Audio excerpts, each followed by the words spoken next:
braid pattern. That's your bridge braid that go across. Marissa, you weaving them into the neck. That's your braid pattern. It's okay. But look, y'all. Who does this? Isn't that my thing? But, well maybe they learn it. You shared it on I YouTube. Shared it. Yep. You sure did. So somebody using it. That's okay. Mm-hmm. Hey guys, hey y'all, welcome back to this channel. So if you guys trying to figure out what we were talking about, I saw this picture on Pinterest and it looked like somebody had made a bridge braid. Smart people think alike.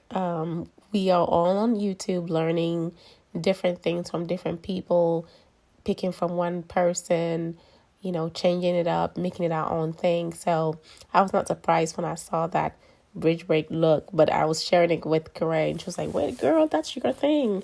But you know, it's all good. It's fine. I have no issues at all.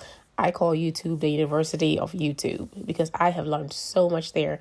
And I'm sure people are learning just like me, picking from what I do. I pick from what they do, and it's all rosy. It's all good. So here we are mixing a few colors. I will put everything in the description box for you to purchase if you are interested. I am not doing my original bridge braid in this video. I decided to change it up a little bit.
I'm changing it up a little bit. I'm going to do half of the bridge braid and then I'll continue in the middle portion of her head and then I'll do the other side of her ear.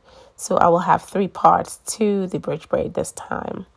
So just so you know, I'm changing it up today. Yeah, so I hope you guys really enjoyed this video and like the hair mix. I'll put the name of the hair and the colors that we use. So sit back, enjoy, and I will talk to you in the next video. Bye!